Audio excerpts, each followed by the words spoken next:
Would Saint Joseph dance? Saint Joseph is known for his lifelong and exemplary practice of chastity throughout his whole life. I am aware that some schools believe he was widowed and then married Our Lady, and hence he is sometimes depicted as an old man. However, this is not a particularly popular school of belief. According to Venerable Mary Agretta's Mystical City of God, both Mary and Joseph had individually made vows of perpetual chastity before their betrothal. Nevertheless, God arranged their marriage providentially. When they came to understand each other's intention, there was deep mutual joy, peace, and confirmation of their vocation. Saint Joseph was consoled upon discovering Mary's identical commitment. Now we return to our keen topic of interest, namely dancing. We may ask, for a chaste and serene man like Saint Joseph, who had made a commitment to stay virgin, celibate, and chaste, would he have engaged in mixed-sex dancing? It is very unlikely.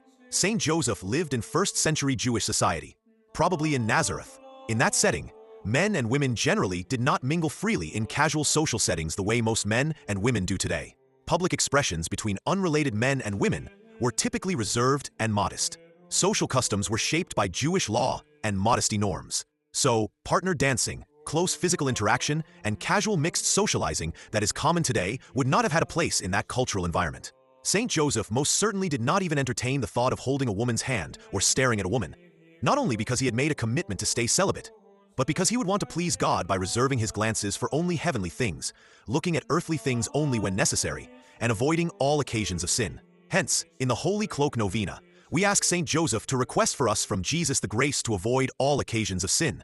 Mixed-sex dancing was not proper to the first-century Jewish sentiment, which was deeply rooted in the Old Testament. We can find in the book of Sirach, also called Ecclesiasticus, many wise sayings on the importance of the custody of the eyes and avoidance of familiarity with the opposite sex, upon which the ascetical and moral theology of the Church is based. Ecclesiasticus 9:4. Use not much the company of her that is a dancer, and hearken not to her, lest thou perish by the force of her charms.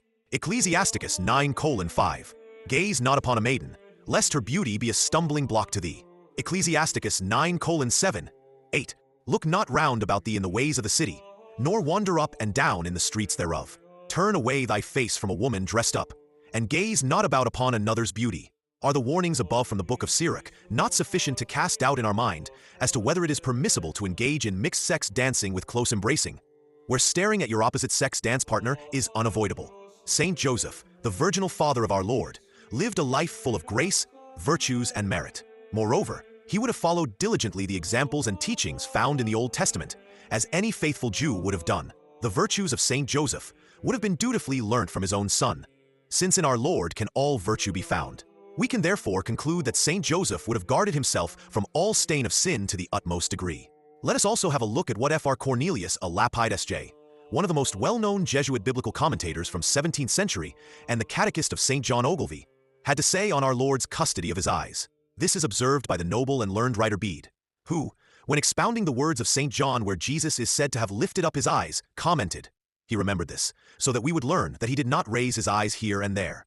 If neither our Lord nor Saint Joseph, in imitation of his son, raised their eyes here and there, could they have ever stared at a woman unnecessarily? We will conclude with one more paragraph from Fr. Lapide's commentary on Joseph from Genesis, the precursor of Saint Joseph. The invincible champion of chastity, Joseph, after the importunate encounter with the woman of Egypt, was accused before his master, as recorded in Genesis 39 verse 20. And Joseph's master took him and put him into the prison, a place where the king's prisoners were confined. And he was there in the prison. What then? Did Joseph lament his misfortune? Far from it. He sang his own happiness. For when he was shut in the darkness of the prison, he was no longer able to see the idols of pleasure in Egypt. Similarly, in the Testaments of the 12 Patriarchs, chapter 11, Joseph says, Again, I was thrown into prison, but with a cheerful voice, I glorified only my God, because through this opportunity one was removed from Egypt. Indeed, to pious men, darkness and blind prisons are as delightful as they compare them to fleeing from the sight of lust and pleasure, which they consider to be the greatest disease of the eyes. Thank you for listening to this episode. Remember to follow us on Facebook, Instagram, and Substack too. God bless.